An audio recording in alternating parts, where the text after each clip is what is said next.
What if you could hear your favorite song for the first time again? Introducing the all-new, reimagined Nissan Kicks. With an available Bose Personal Plus sound system that uses speakers in the headrest to create a 360-degree listening experience. You've never heard anything like this. Reimagine your music and your drive. Experience the all-new, reimagined Nissan Kicks for yourself at nissanusa.com today. Available feature. Bose is a registered trademark of the Bose Corporation. Hey, it's Austin James. Yes, I'm living with diabetes, but it doesn't have to define me. Thanks to the Freestyle Libre 3 Plus sensor, I get real-time glucose readings throughout the day. The Freestyle Libre 3 Plus sensor is small and easy to wear, giving me the freedom to focus on my life as a parent and a musician. Now this is progress. You can get a free sensor at freestylelibre.us. Offer available for people who qualify. Visit myfreestyle.us to see all terms and conditions. Certain exclusions apply. Data on file. Abbott Diabetes Care. For prescription only. Safety info found at freestylelibre.us. This is Optimal Health Daily. Why be healthy in the present when the future's uncertain? By Jackie Torres with tinybuddha.com. And I'm Dr. Neil. Welcome back. A very happy Tuesday to you. Welcome to Optimal Health Daily, where I simply read to you from the best health and fitness blogs for free. I cover fitness, nutrition, stress management, weight management, and more, just like an audiobook, but from a bunch of different authors, and always with permission from the sites, of course. So let's hear today's article and continue optimizing your life. Why be healthy in the present when the future's uncertain? By Jackie Torres with tinybuddha.com. Quote, "The future is completely open, and we are writing it moment to moment." Pema Chodron. The idea of an open future can be thrilling. What lies before us often feels as though it's just waiting to be written by a mix of our personal willpower and luck. Lately, however, the reality of uncertainty has been frightening me. The lack of anything certain to grab onto has destabilized me in a way it never has before. You see, as we move around the calendar year, the day darkening quickly and the temperatures dropping, I am circling back to what was a season of tremendous loss for me last year. In a matter of months, I lost 4 people who were important to me. 3 of them so suddenly that there was no opportunity to plan, to refocus my vision of the future without them and grasp onto it. These losses, one by one, transformed the meaning of uncertainty from thrilling possibility to a cold, frightening truth.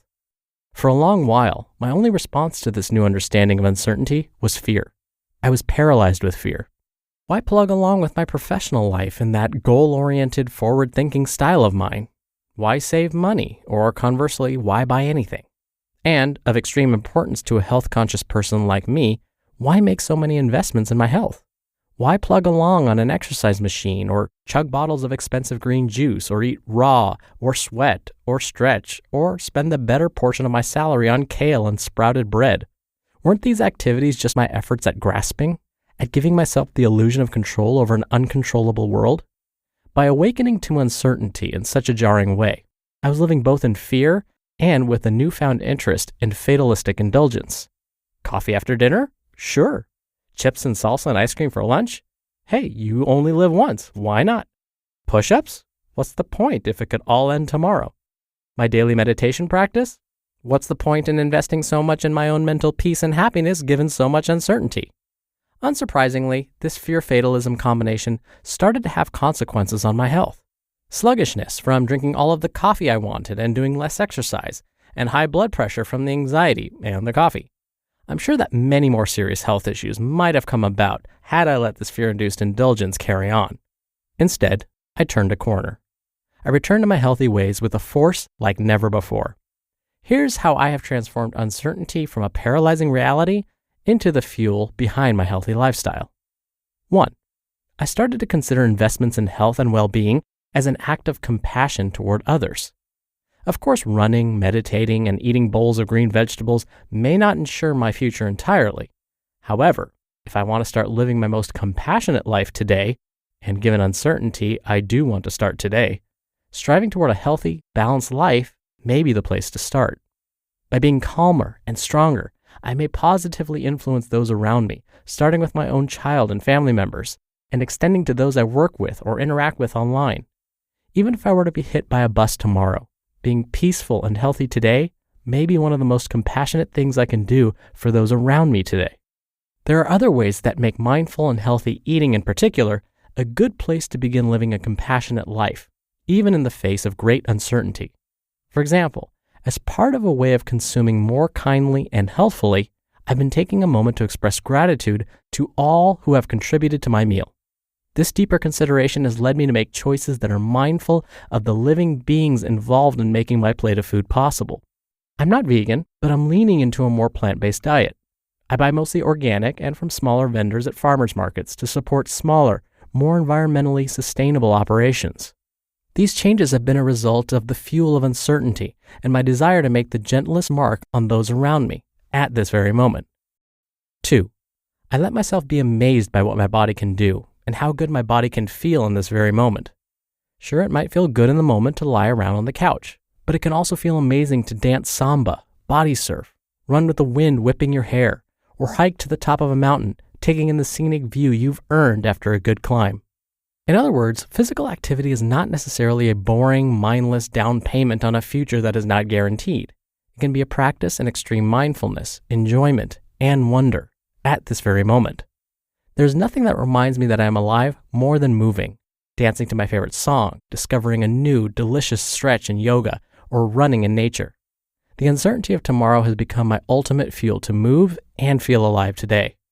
I am grateful for my overall health, my motor skills, my muscles, my joints, and my sense of rhythm.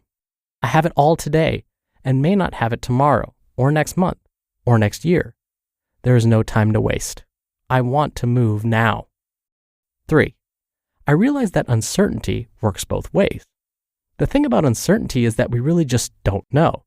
We might become sick or develop pain or a disability at any moment. We might live a short life. But our lives may also be much longer than we expect in those moments of fatalistic indulgence.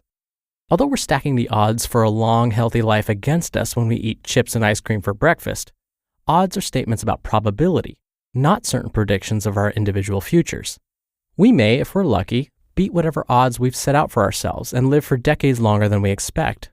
Given such uncertainty and the possibility of a very long life, wouldn't we want to live a long, healthy life? Our healthy activities today can contribute to a better quality of life later on, better physical functioning, fewer chronic health conditions, and better cognition. Working to make sure that I'm in the best shape possible in my older years, if I'm lucky enough to get there, may also be an act of compassion for my family. I'll be able to engage more fully in family life and demand less care for shorter periods of time with a healthier body later on. Again, there are no guarantees, but that's the point. As Pema Chodron suggests in her book, Comfortable with Uncertainty, it's okay to let the fact of uncertainty scare you. It certainly scared me. But once I got a little reprieve from the fear, once it subsided enough for me to breathe, I realized that uncertainty can serve as the ultimate fuel for my best, healthiest life today.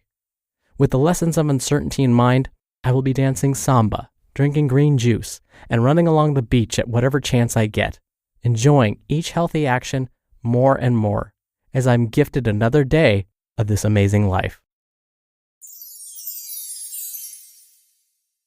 You just listened to the post titled, Why Be Healthy in the Present When the Future's Uncertain? By Jackie Torres with tinybuddha.com, and I'll be right back with my commentary. When you're hiring, it feels amazing to finally close out a job search. But what if you could get rid of the search and just match? You can with Indeed. Indeed is your matching and hiring platform with over 350 million global monthly visitors and a matching engine that helps you find quality candidates fast. Ditch the busy work.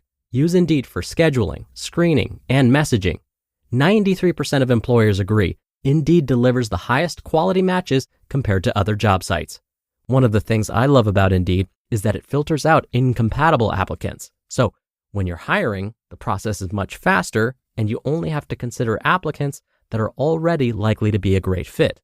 And listeners of this show will get a $75 sponsored job credit to get your jobs more visibility at Indeed.com/health. Just go to Indeed.com/health right now and support our show by saying you heard about Indeed on this podcast. Indeed.com/health. Terms and conditions apply. Need to hire? You need Indeed. Hey, it's Emma Chamberlain. I designed these new glasses for Warby Parker, and I basically can't take them off. Like, I'm showering in them and sleeping in them. They're just that good. Go see them all at warbyparker.com. And you know what? Have a good day too. Okay? All right? Bye. Dr. Neil here for my commentary. What we're starting to learn, and it's shocking to think how long it's taken us to learn this, is that the number of years you spend on this planet isn't as important as the number of healthy or well years you spend on this planet. So if you live a long life, let's say you live to be 100, but 90 of those 100 years, you're miserable. What kind of life is that? And so what we're learning is quality of life seems to be even more important than longevity or how many years you live.